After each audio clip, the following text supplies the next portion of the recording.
अपनी बाइबल को पकड़ो, उसे हाथों में उठाकर बोलो, ये वचन मेरे शुद्ध रहने का आधार है। मैं इस वचन पर अपने ध्यान को लगाऊंगा, ये मेरे मुंह से निकला करेगा। यही एकमात्र रास्ता है मेरी जंगियाई का, मेरी बरकत का। यीशु मसीह के सामर्थी नाम में हम मांगते हैं। तारीफ करो जोर से आज के दिन के लिए। Hallelujah, hallelujah. भजन संहिता 16 उसकी 11 आयत। तू मुझे जीवन का रास्ता दिखाएगा, तेरे निकट आनंद की भरपूरी है, तेरे दाहिने हाथ में सुख सर्वदा बना रहता है। हालेलुया। कलीसिया इसलिए आशीषित नहीं होती सिर्फ कि वो चर्च अटेंड करती है, टाइट देती है। नो नो नो, ये सिर्फ कलीसिया का यही काम नहीं है। कलीसिया का काम है कि जो कुछ परमेश्वर का आत्मा करना चाहता है अपने दास के जरिए, अपनी आत्मा के जरिए, उन कामों को पूरा करने के लिए अपने शरीर को, अपने टाइम को, अपने पैसे को, अपने गिफ्ट्स को परमेश्वर को देना। तब बाइबल कहती जो कलीसिया आई है वो आशीषित होगी। आमीन। पौलुस ने कहा परमेश्वर तुम्हारी हर घटी को इज्जत समेत पूरा करेगा। कई बार घटियां बेइज्जती से पूरी होती हैं। हाँ, ये घटी हो गई, आप मांगने जाते हैं, वो 10 टाइम बेइज्जती करता है और फिर देता है 20,000 ब्याज टाइम पर देना पर। परमेश्वर कहता लेकिन मैं तुम्हारी हर घटी को इज्जत से पूरा करूंगा, तुम्हें बेइज्जती नहीं होगी। पर यह किसको बोला गया? यह उस कलीसिया को बोला गया जो पौलुस के मिशनरी कामों में उसकी सहायता करते थे, जो चंदा भेजते थे, जो उसके साथ खड़े थे, जो पौलुस के साथ खड़े होने से शर्मिंदा नहीं थे। बाइबल कहती पौलुस ने कहा अब मेरा परमेश्वर तुम्हारी हर घटी को मसीह में महिमा सहित पूरा करेगा। हालेलुया। पिछले साल पंजाब में बहुत विरोध हुआ परमेश्वर का। मेरे गांव मत आना, इधर नहीं आना, उधर मत आना।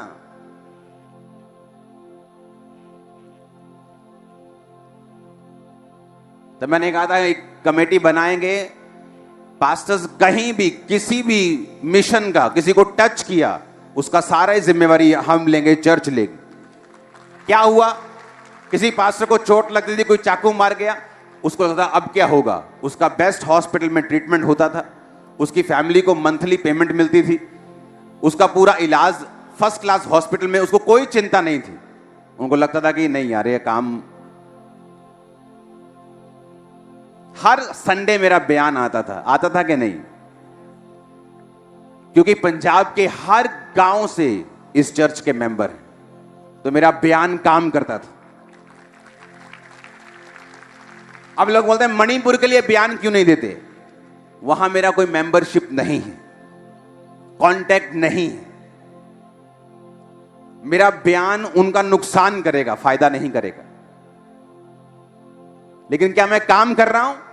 खुदाबंद छक्के छुड़ा देगा। टाइम की वेट करना, अपनी जस्ट वेट करना। हर काम को बोल के किया जाए जरूरी नहीं। यीशु ने हमें सांपों की तरह बुद्धिमान रहने के लिए बोला। तो डोंट वरी, अगर मैं किसी चीज का नाम नहीं ले रहा हूं तो मैं उसके लिए काम नहीं कर रहा हूं, ये भूल जाओ। ये जिंदगी खुदा के लिए और उसके लोगों के लिए, और कुछ नहीं कर रहा हूं मैं। मेरा कोई पर्सनल एजेंडा नहीं है, मेरा कोई पर्सनल बिजनेस नहीं है।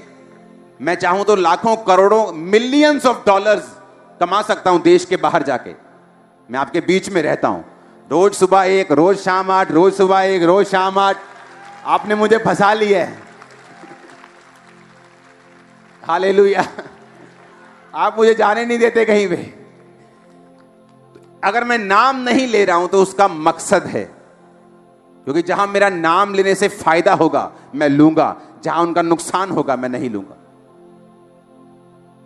लेकिन काम कर रहा है खुदावंद, मैं आपको बता रहा हूं। सुनो, जिस जिस जगह पे आप हिस्ट्री देख लो, पड़ोसी देशों की देख लो, दूर देशों की देख लो, जिस जिस देश में परमेश्वर के नाम का विरोध पब्लिकली हुआ है, उन्होंने मार भी पब्लिकली खाई है। भूचालों से, प्राकृतिक आपदाओं से, सूखे से, बाढ़ से, देख चेक कर लो, जाओ जाओ चेक कर लो, जाओ हिस्ट्री चेक कर लो। परमेश्वर तुमको कहता है माफ कर दो, इसका मतलब ये नहीं वो भूल गया है। जीसस ने कहा पिता इन्हें माफ कर, ये नहीं जानते क्या हो रहा है, ये क्या कर रहे हैं, इसका मतलब ये नहीं परमेश्वर ने माफ कर दिया। कुछ ही सालों के बाद रोमी आए, यरूशलेम के सारे आराधनालय को ढाकर, वो लोग जो अपने आराधनालय पे घमंड करते थे उनको बंदी बनाकर उनके 3600 लोगों को मारकर घड़ीस कर वहां से लेके गए थे। परमेश्वर ने कहा था पिता इन्हें माफ कर, उसने तो माफ कर दिया, लेकिन वो कहता जब तू माफ करता ना, तू अंगारों का ढेर लगाता है अपने माफ करने वाले के सिर पे। तो लोग तो विरोध करके भूल जाते हैं, लेकिन जब परमेश्वर जवाब देता है ना, तो तौबा तौबा कानों में हाथ लगते हैं कि नहीं? फिर वो हटता भी नहीं, जल्दी हटता भी नहीं, वो पूरा हिसाब किताब चुकता करके वो हटेगा।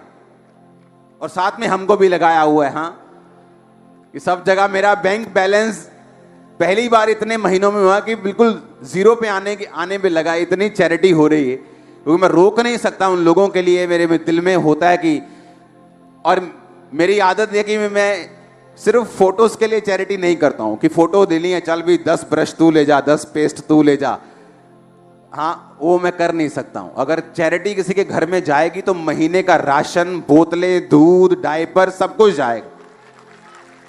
तो ऐसा नहीं जाएगा कि हाँ 2 सेकंड के लिए गए, फोटो ली इंटरनेट पे डालने के लिए, वो मेरे से होता नहीं। आप जितना इंटरनेट पे देखते हो वो सिर्फ 1% है जो चैरिटी हम करते हैं। जीसस ने कहा तेरा दाहिना हाथ करे बाहिना ना जाने, बाहिना करे दाहिना ना जाने। जो कुछ भी इंटरनेट पे पढ़ता है वो इसलिए कि मेरे spiritual sons 1500 pastors and spiritual sons वो फॉलो कर सके, सेम उन्हें मालूम हो मिनिस्ट्री क्या कर रही है, वो भी फॉलो कर सके। That's it, hallelujah. तो ये भूल जाओ कि परमेश्वर भूल गया है, उसने तुमको बोला है माफ करने के लिए, वो खुद हिसाब किताब पूरा चुकता कर रहा है। हालेलुया। और ऐसा ही है परमेश्वर, इसलिए बाइबल कहती है परमेश्वर के हाथों में पड़ना भयंकर बात है। जब मेरे घर में क्रिश्चियन सिस्टर्स आई थी प्रार्थना करने के लिए मेरे दादा पे, तो मैं उनको बोलता था कि अगर दोबारा मेरे घर में आए ना, हिंदू घर है हमारा, तो पीटेंगे तुमको, क्योंकि तुम ऐसे हो, तुम वैसे हो, तुम हमारे खिलाफ बोलते हो। विरोध करके अपनी फैमिली को मैं ले गया वापिस, चर्च नहीं जाने दिया। अपने घर के मॉडल टाउन मार्केट के अंदर बहुत बड़ा मेरा घर था, 25 मरले से भी ज्यादा, तो वहां मैंने अपने घर की ड्योढ़ी के ऊपर मंत्र लगा दिए थे कि सारा दिन इनको सुनना है, खबरदार जो चर्च गए तो। आप जानते नहीं मैं कहां से आया हूं, लेकिन जब पागलपन के दौरे पड़े, जब बीमार हुआ, जब डॉक्टर्स ने, जब वैद्यों ने, जगहों ने जब हाथ खड़े कर दिए, पागलों की तरह मैं जाता था उनकी जगहों के ऊपर।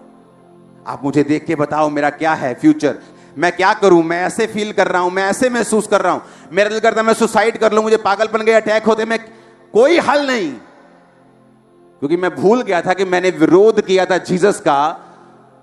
मैं तो भूल गया विरोध करके, जीसस कहां भूलते हैं। तुम तो भूल गए विरोध करके, हाला लाला मचा के, और तुम्हें लगता था कि क्या होगा, लेकिन जब वो फिर चिट्ठियां खोलता है, खाते खोलता है बराबर करने के लिए, फिर वो ऐसा बराबर करता है। हालेलुया। परमेश्वर से पंगा लेके कोई बच सकता है क्या? कोई नहीं बचा आज तक। कोई उस पर केस नहीं कर सकता कि तू भूचाल क्यों दे रहे, तूने बारिश ज्यादा क्यों कर दी। कोई केस कर सकता है क्या? कोई है कोई ऐसी कोर्ट जहां पे परमेश्वर के खिलाफ केस किया जा सके? इसलिए बाइबल कहती है डरते रहो और कांपते रहो और अपने उद्धार का काम करते रहो। हालेलुया।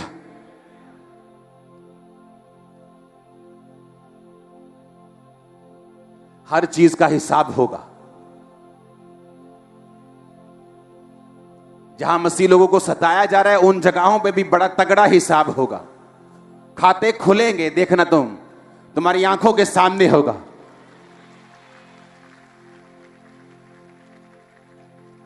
हालेलुया। हम कोई मुर्दा परमेश्वर को थोड़ी मानते हैं कि हमें सांसारिक योजनाएं बनानी पड़ेंगी। हमारा परमेश्वर जिंदा है। जब वो योजना देगा तो आत्मिक देगा और वो काम करेगी। आमीन ऊंचे वाला चाहिए चर्च।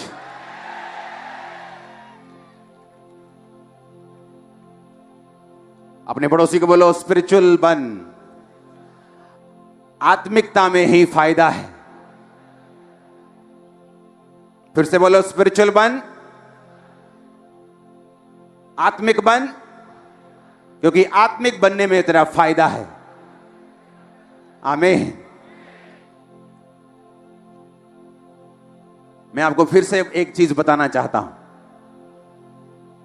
आपको लगता है कि परमेश्वर बड़ी बड़ी बातों की चिंता करता है, देशों की। हां, उसे बड़ी बड़ी बेदारियों की चिंता है, सही है उसे।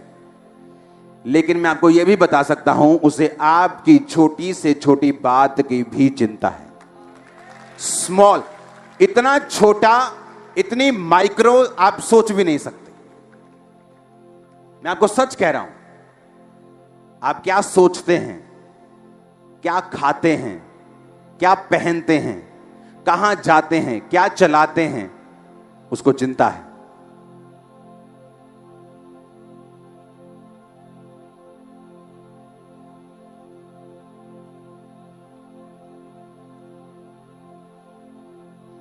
मेरे घर में एक टीवी था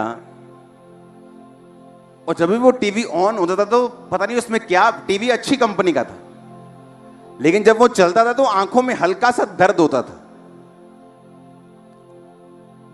लेकिन हमने ये समझ के लिया था बड़ा स्क्रीन है, बड़ा अच्छा तो अच्छा रहेगा, कि बच्चे रोज रात को फायर प्रेयर करते हैं, कभी हम लगे रहते हैं, चलो ले लो। लेकिन वो 2 टीवी लिए, एक बिल्कुल सही था, एक आंखों में पेन। परमेश्वर को मालूम था ये आंखों के लिए सही नहीं। आप इमेजिन करना, वो टीवी बिना कारण के ही टूट गया, लाखों रुपए का, और उसकी जगह सेम टीवी आया, बिल्कुल राइट, कोई पेन नहीं। आपकी छोटी सी चीज परमेश्वर चिंता करता है। मैं आपको बता सकता हूं, आपकी सोच। हमें पता क्या लगता है कि परमेश्वर इतनी छोटी बातों की चिंता। परमेश्वर ने कहा तंबू बनाओ, और उस तंबू में मेरे लिखे हुए वचन जो खुदा ने अपने हाथ से लिखे थे और मूसा को दिए थे, वो रख दो। तंबू बना, महापवित्र स्थान में परमेश्वर का संदूक था, उससे पीछे मेज था, रोटियां थी, दीवट था, उसके बाहर का आंगन था। तो एक तंबू बना दिया गया मूसा के द्वारा। हाँ या ना? 12 गोत्र थे। 12 गोत्रों को बोला, 3 गोत्र मंदिर चर्च के आराधनालय के खब्बे हाथ, 3 गोत्र सज्जे हाथ, 3 सामने और 3 पीछे। 12 गोत्र थे। तो 12 गोत्र जब परमेश्वर बोलेगा कि यहां से निकल के आगे चले जाओ, तो 12 गोत्र उठेंगे और चलेंगे, और 3 इधर 3 इधर। कौन से 3 वो भी बताया, ये 3 इधर, ये 3 इधर, ये 3 इधर, ये 3 पीछे। तो जब तंबू उठाया जाएगा तो तुम भी 12 लोग साथ साथ, 12 गोत्र, लाखों लोग थे। 6 लाख तो युद्ध करने वाले लोग थे, 20 साल से ज्यादा। स्त्रियां शामिल नहीं की गई थी। तो आप इमेजिन करो, 20 लाख की पॉपुलेशन थी। वो 20 लाख लोग थे जो तंबू के आसपास चलते थे। और परमेश्वर ने क्या कहा, तंबू में जो लोग होंगे, तंबू का जो सेवा करेंगे, वो लेवी लोग, वो उसमें शामिल नहीं थे। तो जैसे ही परमेश्वर बोलता था कि तंबू उठा के चलो आगे, तो कुछ उसके दीवट को उठाते थे, कुछ की ड्यूटी लगी थी पवित्र स्थान को उठाना, कुछ की ड्यूटी पर्दे उठाना, बांस जो भी था उनके पास उठाते थे, वो चलते थे। लेवी बीच में, 12 लोग साइड पे चलते थे। समझ आई कि नहीं आई? अपने हाथों को उठा के बोलो, परमेश्वर जो कुछ अब मैं समझूं वो 100 गुना फलों को लेके आए। मांगो अपने हाथों को उठा के, पहले ऊंची आवाज में।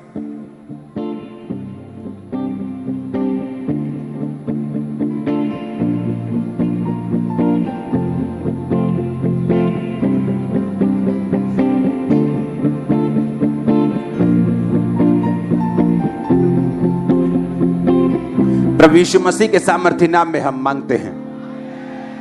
अब ध्यान से समझना, 12 गोत्र थे। बोलो कितने?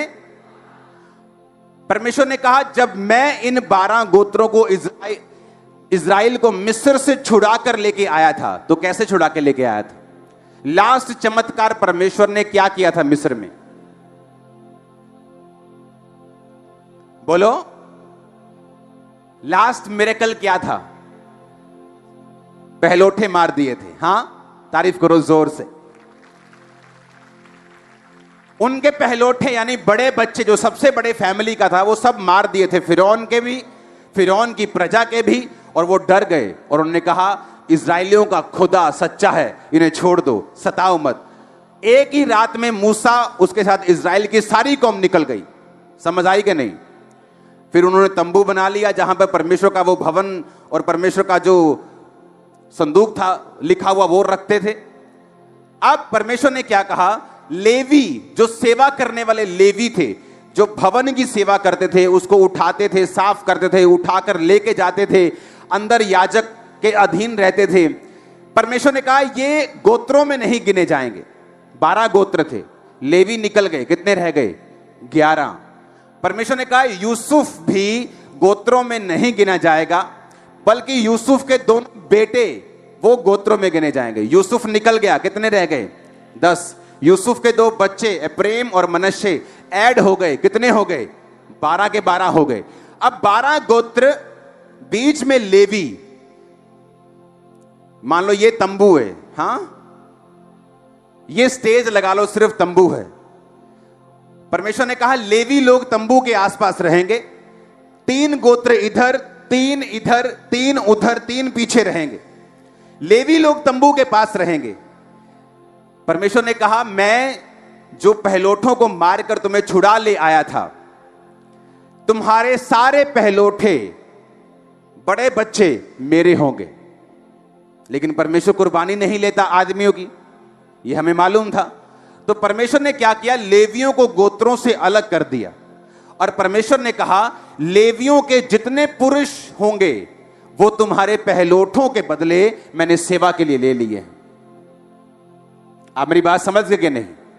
हां, तो लेवियों के जितने बेटे थे, परमेश्वर ने कहा तुम लाखों लोगों के पहलोठों के बदले मैं लेवियों के बेटे ले लेता हूं। समझ आई कि नहीं आई? मैं हैरान हो गया बाइबल पढ़ के। जब हम गिनती की पुस्तक 3 उसका 39 से 43 आयत पढ़ते हैं, यहोवा की इस आज्ञा को पाकर 1 महीने या उससे अधिक आयु वाले जितने लेवीय पुरुषों को मूसा और हारून ने उनके कुलों को अनुसार गिना, वो 22,000 थे। परमेश्वर का वचन कहता है लेवियों, जो लेवी जो तंबू के आसपास रहते थे, उनके जब बेटों को गिना वो कितने थे? कितने थे? 22,000। फिर यहोवा ने मूसा से कहा इजराइलियों के जितने पहलोठों पुरुषों की आयु 1 महीने या अधिक है उन सबों के नाम ले ले। अब परमेश्वर कहता लेवी गिन लिए ना, अब सारे इजराइली, 3 गोत्र इधर के, 3 उधर, 3 इधर, 3 पीछे के, सारे इजराइलियों के जितने पहलोठे बच्चे हैं उनकी गिनती भी ले ले। जब उनकी गिनती ली गई तो 43 आयत में लिखा सब पहलोठे पुरुष जिनकी आयु 1 महीने या उसके अधिक की थी जो इजराइल में थे, उनकी गिनती भी 22,273 निकली। यह कैसे हो सकता है? इसका मतलब देखो, लाखों लोग थे वो, लाखों। अब मेरी बात को ध्यान से समझना, लाखों लोग हैं जो तंबू के आसपास डेरा डाल के बैठे हैं, और परमेश्वर कहता है ये सारे इनके पहलोठे बड़े बच्चे मैं उनके बदले में लेवियों के मेल को, बच्चों को, उनके लड़कों को ले लेता हूं।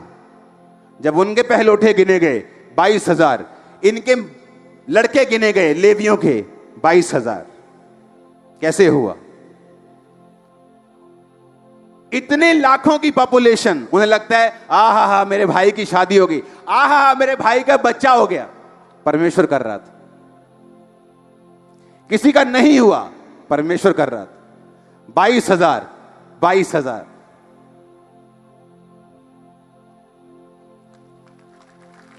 सोचो, इतनी माइक्रो मैनेजमेंट कर रहा है कि वो पॉपुलेशन को भी कंट्रोल कर रहा है, और तुम्हें लगता है मेरी शादी हो गई इसलिए बच्चा हो रहा है।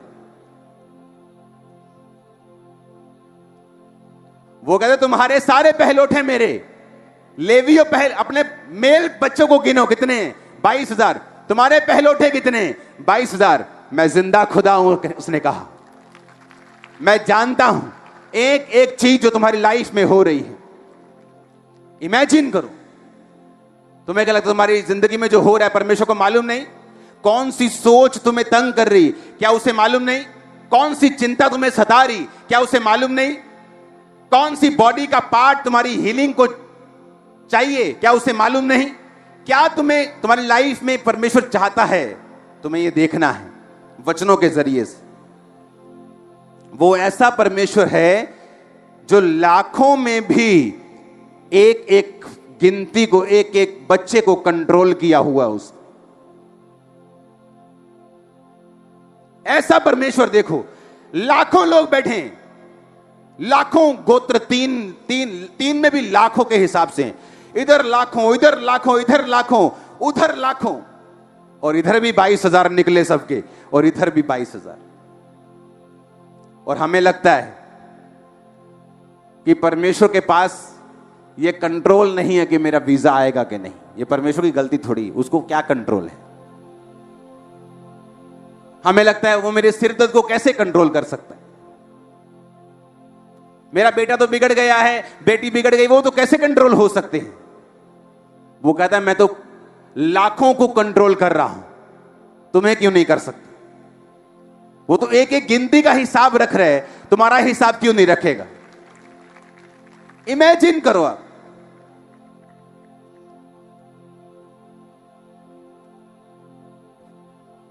सब शुरुआत करते हैं मसीह में। हां, बाइबल कहती है, याकूब कहता मैं मरने वाला हूं, आ जाओ अपने अपने हिसाब किताब लेके तुम्हें आशीष दूं। यूसुफ भी चला अपने 2 बच्चों को लेके। याकूब के पास पहुंचकर उसने देखा, अपने बाप के पास गया और अपने बड़े बेटे को अपने लेफ्ट साइड कर लिया कि जब उसका बाप प्रार्थना करे तो सज्जा हाथ उस पे आए। हां,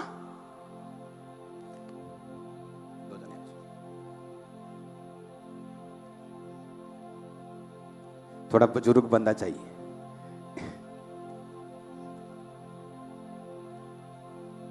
ये बड़ा और ये छोटा लग रहा है ना, बड़ा छोटा। तो यूसुफ बड़े को इधर रख के गया ताकि जब अपने बाप के वो सामने जाए तो बाप दाहिना हाथ इस पे रखे, क्योंकि ये बड़ा है। और वो अपने छोटे को अपने दाहिने हाथ रख के इसलिए गया कि जब वो बाप के सामने जाए तो उसका लेफ्ट हैंड इस पे आए। और उसने कहा बाप आप इन दोनों को बरकत दो, ये बड़ा है मनश्शे, ये छोटा है एप्रेम। और बाप की आंखें बाइबल कहती है धुंधली हो गई थी, तो उसको सूझता नहीं था। उसने क्या किया, अपना दाहिना हाथ इस पे रख दिया और बाहिना हाथ इस पे रख दिया। सुनो, और यूसुफ को लगा कि शायद, सुनो, उसकी आंखें धुंधली हो गई हैं, तो यूसुफ कहने लगा no no no daddy daddy daddy ji, सज्जा हाथ इत्ते रखो क्योंकि ये वड्डा ते खब्बा इत्ते रखो ये छोटा। यूसुफ कहता नहीं नहीं नहीं मेरे बेटे, मुझे मालूम है छोटा ये है और बड़ा ये है। और उसने वचनों को बोला, उत्पत्ति 48 उसकी 13 से 20,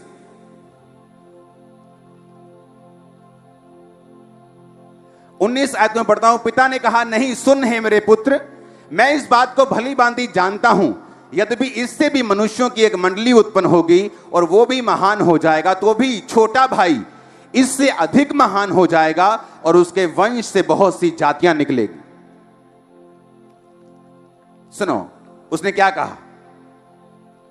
उसने कहा बेटा नहीं, ऐसा नहीं है, यह खुदा की मर्जी है कि छोटा बड़े से भी अधिक महान हो जाएगा। उसने वचनों को रिलीज किया, इन्होंने आमीन बोला। उसके बाद याकूब खुदा के पास था, वो दोनों बच्चे बड़े होते गए और देखो असर क्या हुआ।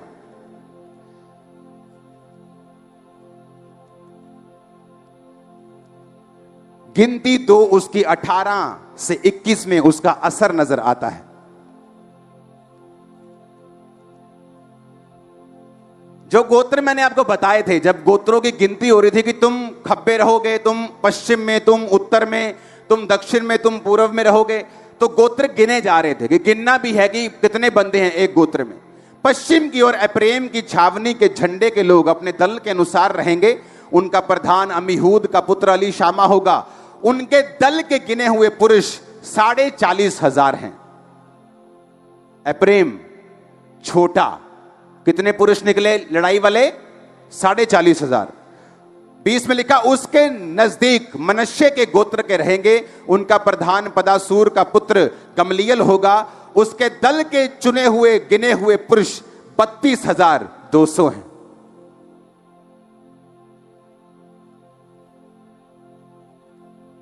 जब छोटे का वंश गिना गया तो कितना निकला? 20 साल या उससे अधिक के युद्ध करने वाले पुरुष कितने निकले? 40,000। जब छोटे का गिना गया तो कितने निकला? बड़े का निकला गया कितना? 32,000। आपके घर में पहले बड़े की शादी होती, हां, फिर छोटे की होती।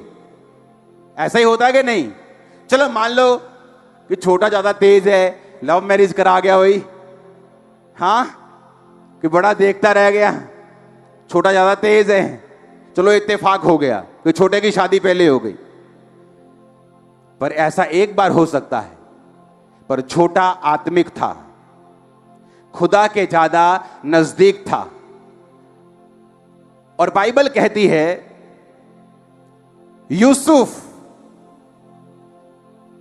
मनश्शे के पोते और एप्रेम के पड़पोतों को देखने पाया। पहले पड़पोता उसने किसका देखना चाहिए था?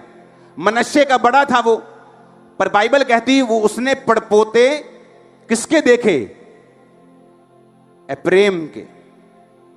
एप्रेम की गिनती 40,000, बड़े भाई की गिनती 32,000।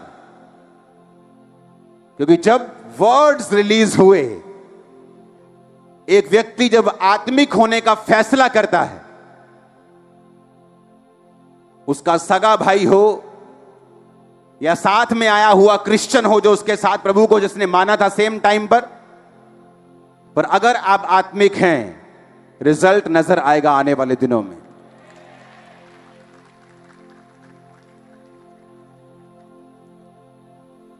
लाइफ स्पिरिचुअल है, आपको मानना पड़ेगा। जब दोनों भाई वहां से निकले कोई फर्क नहीं लगा।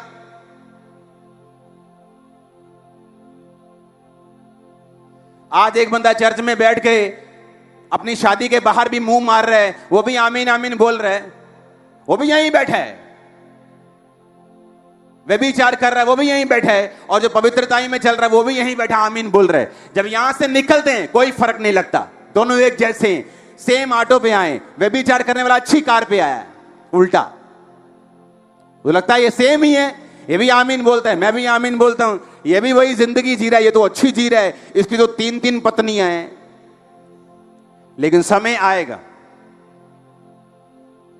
टाइम आएगा जब धर्मी फ्लाइट लेगा ऊपर की और वो लैंड हो जाएगा नीचे दूसरा वाला। फैसला आपको करना है। आपको क्या करना है? आपको ऊपर की ओर जाना है कि नीचे की ओर जाना है? क्योंकि अभी जब चर्च के बाहर आप दो जिंदगियों को कंपेयर करेंगे, आपको कोई फर्क दिखाई नहीं देगा।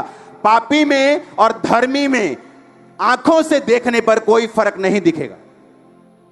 और धोखा मत खाना धोखा, क्योंकि शैतान एक ही दिन में उसको तबाह कर देगा जो पाप के नीचे है, क्योंकि शैतान के पास ताकत है उन्हें तबाह करने की। और धर्मी जो अपने घर को चट्टान के ऊपर बना रहा है, आपको बढ़ता हुआ, स्ट्रांग होता हुआ, आगे बढ़ता हुआ, ऊंचा जाता हुआ दिखाई देगा यीशु के नाम में। फैसला आपको करना है। क्योंकि मेरे ग्रुप में बहुत से लोग थे, पास्टर्स को मूर्ख बनाते थे, इतना मूर्ख बनाते थे, इतना मूर्ख बनाते थे, आप हैरान हो जाओगे। पास्टर ने मुझ पे हाथ रखना, मैंने कहा ओ खुदावंद तेरा धन्यवाद, उस पे हाथ रखना, इतना लगना यार तो आत्मा वाला बंदा है यार। और अगली रात लड़की के साथ सोया होता था, नेक्स्ट नाइट। पर आज चलो मेरा तो छोड़ो, कोई कंपेयर नहीं कर सकता उसके साथ। एक स्मॉल ब्लेस बंदा भी उसके साथ कंपेयर करेगा तो अपने आप को ऊपर पाएगा। इतना लो लेवल पे जा चुका है। हर जगह उसको परमेश्वर ने लोएस्ट लेवल दिखाया। क्योंकि परमेश्वर को मूर्ख बनाता था, उसके लोगों को मूर्ख बना सकते हो 2-4 दिन के लिए, लेकिन जो न्याय आने वाला है उसको तो मूर्ख नहीं बना सकते। झूठ बोल सकते हो पर फ्लड को रोक नहीं सकते। हालेलुया। तो दिखने में दोनों एक जैसे हैं, एप्रेम भी मनश्शे भी, हाथ रखा तो भी एक जैसे, आमीन बोल के आए तो भी एक जैसे। 2-4 साल कोई फर्क नहीं पड़ा। लेकिन जब आपकी लाइफ की प्रोफेसी जो एक बच्चे के रूप में आपको दी जाती है, आप उसे पालते हैं, जिंदा रखते हैं, उसे फीड करते हैं। छोटा सा बच्चा आपको दिया जाए, हाँ कुछ लोग कुत्ते का बच्चा लेते मार देते उसको, इतना उठाते हैं, इतना खिलाते ही नहीं, या कुछ तंग कर दे मर जाता। लेकिन कुछ लोग उसे लेते हैं, पालते हैं और बड़ा करते हैं। प्रोफेसी इसी तरह की है। आप उसे बच्चे की तरह लेते हैं, खिलाते हैं, उसकी रक्षा करते हैं कि प्रभु ने कहा है मेरे सिर के ऊपर, ये प्रोफेटिक वर्ड है, मुझे व्यभिचार में नहीं जाना है, चोरी नहीं करनी, डाका नहीं मारना है, गलत काम नहीं करना है, शराब नहीं पीनी, नशा नहीं करना है। मैं अपनी प्रोफेसी को बड़ा करूंगा, और जब वो बड़ी होकर बोलने लगेगी तो दुनिया सुनेगी आपको इन जीसस ने। जब तक वो बड़ी होने के योग्य नहीं है तब तक लोगों को लगता है क्या फर्क है तुझ में और मुझ में, चला ऐश करते हैं, क्या फर्क है तुझ में और मुझ में, चला एक बड़ी अच्छी शैंपेन आई है बड़ी महंगी वाली, उसे पी के आते हैं, चला पार्टी करते हैं। क्योंकि अभी आपकी प्रोफेसी छोटी है, बोल नहीं सकती, लेकिन उसको जिंदा रखो। क्योंकि एक बच्चा जब छोटा होता है, अगर आप उसे पालेंगे वो बड़ा होगा, और बड़ा होगा तो बोलेगा भी और काम भी करेगा। प्रोफेटिक वर्ड जो आप पे रिलीज किए जाते काम करते हैं, लेकिन बाइबल कहती भविष्यवाणियों को तुच्छ मत समझो, उनको पालो, उनके विषय में काम करो, उनके अनुसार अच्छी लड़ाई को लड़ो। हालेलुया। एक विश्वासी को मालूम होता है खुदा की बड़ी योजना है, लेकिन उसे मालूम है कि वो कमियां उसकी लाइफ से दूर होनी चाहिए। हालेलुया। परमेश्वर ने कहा अब्राहम तेरे पास पैसा भी है, बरकतें भी हैं, लेकिन एक आशीष जो तू चाहता है, मेजर वाली, बड़ी वाली, जो बड़ी स्ट्रांग है, जो सारा सिनेरियो चेंज कर देगी।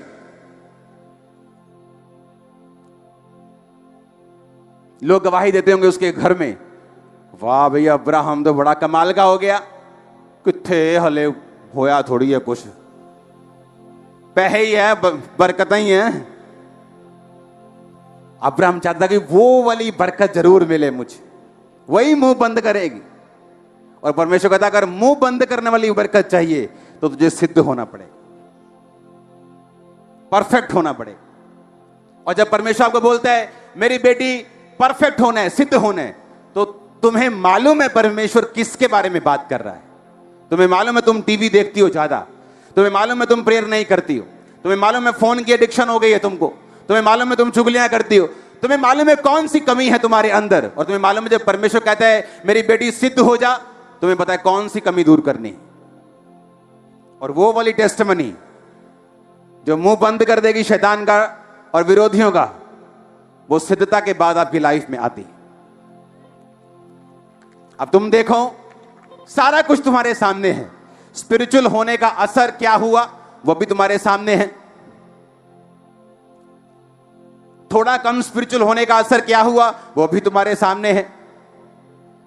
पाप करने का असर क्या हुआ वो भी तुम्हारे सामने है। अब तुमने ये देखना है कि मुझे किस रीति से प्रभु में चलना है।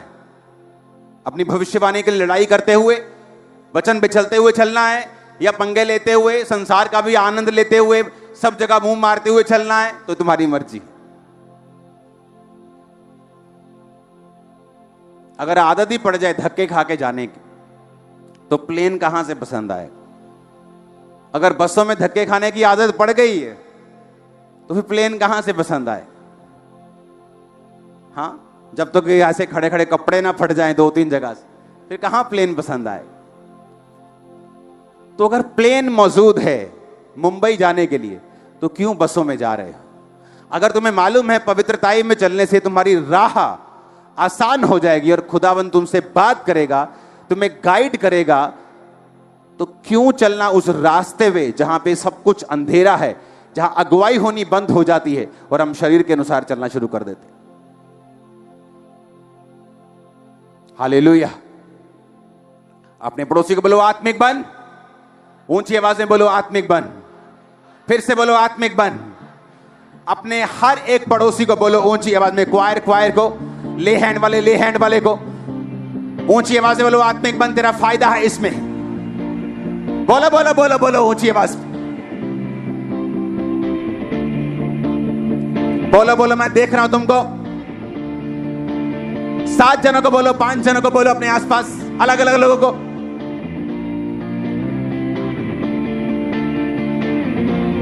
Hallelujah, hallelujah. आत्मिक दौड़ में दौड़ोगे तो एक जगह पहुंच जाओगे, फिर जहां पहुंचोगे कोई नीचे नहीं कर पाएगा। कोई जितना मर्जी बोल ले, दुखी हो जाएगा, सिर दर्द हो जाएगा, उसको तुम्हारा होगा कुछ नहीं। हालेलुया।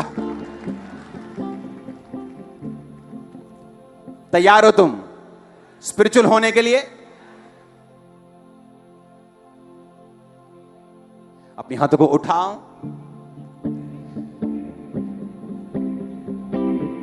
अगर आप रोज की रोटी और फायर प्रेयर को अटेंड कर रहे हैं, आपकी मसीह लाइफ बिल्कुल करेक्ट हो जाएगी। मैं आपको बता रहा हूं, क्योंकि आपने एवरेज 1.25 घंटे तो पहले ही प्रभु को दे दिए।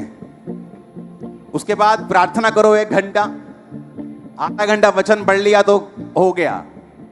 तुम्हारी बहुतों की प्रेयर्स कई पास्टर से भी ज्यादा हो जाएगी। मैं आपको बता रहा हूं। मुझे तो ऐसा लगता है कि अब मैं शायद पैदा ही इसलिए हुआ हूं। सुबह उठो, प्रेयर रूम, शूटिंग, आओ खाना खाओ, प्रेयर रूम, शाम की शूटिंग। तो मेरे बच्चे मुझे शूटिंग वाला ना समझ लें कि भाई साहब शूटिंग करने के लिए सारा दिन। और मैं आपको बता रहा था कि मेरा ये ड्रीम है कि मैं आपको रोज वचन सुनाऊं, लेकिन मेरी आदत ये है कि मैं दूसरों से प्रभावित नहीं होता। लोग इसलिए लाइव कर लेते, अच्छा इन्हें लाइव, तू ही भी करो लाइव। मेरा नहीं होता। मुझे जब परमेश्वर बोलेगा मैं तभी कर पाऊंगा। तो मैं कितने साल से आपको बोल रहा हूं कि लाइव होगा, रोज आप वचन सुनेंगे। अब जब रोज लोग डीप बातें वचन की सुन रहे हैं, इमेजिन करो उनकी बाइबल की नॉलेज कहां तक चली जाएगी। और रात को जो फायर प्रेयर होती है, ओ खुदावंद रहम आएगा शैतान के ऊपर, रोएगा वो। हालेलुया। क्योंकि रोज वचन सुनना और रोज फायर प्रेयर में शामिल होना आप सेम नहीं। आमीन ऊंचे वाला चाहिए। Hallelujah, hallelujah. एक और जो मैं आपसे सालों से कह रहा हूं कि मुझे प्रेयर माउंटेन चाहिए, वो भी बन चुका है। तो पहली एंट्री मैं प्रेयर कर रहा हूं वॉलंटियर्स की हो। वॉलंटियर चीखे मार रहे हैं। हालेलुया। तो वो भी तैयार है, उसकी भी ओपनिंग हो जाएगी। तो पहली एंट्री वॉलंटियर्स की। हालेलुया। और फिर कार्ड मेंबर जिनके पास कार्ड्स होंगे, और फिर आगे आगे आगे आपको बताते जाएंगे। हालेलुया। तो उसकी वीडियो मैं एक जारी करूंगा 1 हफ्ते 10 दिन में, क्योंकि वो लास्ट अपने टचअप स्टेट पे है और सारा इंटीरियर वगैरह सब कुछ हो चुका है, जस्ट टचअप कर रहे हैं। वो बिंदी सुर्खी वो सारा टाइम पर इधर उधर लगा रहे हैं उसको हालेलुया। तो वो हो जाएगा। तो आपके लिए एक जगह होगी जहां आप बिना चिंता के प्रेयर कर पाएंगे, फ्री होके।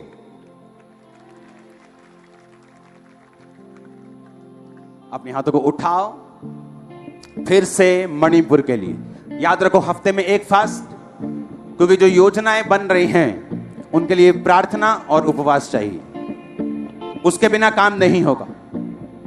अपने हाथों को उठाओ। चैरिटी में बहुत सा फाइनेंस जा रहा है। अपने बीजों को, अपनी स्पेशल ऑफरिंग्स को 1-2 हफ्ते लाना मत भूलना, ताकि सारे चीजें कवर हो जाएं। अपने हाथों को उठाओ मणिपुर के लिए। फिर से खुदा की ग्रेस को, खुदा के फेवर को मांगो मणिपुर के लोगों के लिए, वहां की चर्चेस के लिए, मसीह लोगों के लिए, सरकारों के लिए। आंखें उनकी खुले यीशु के नाम, ऊंची आवाज में प्रार्थना करते हुए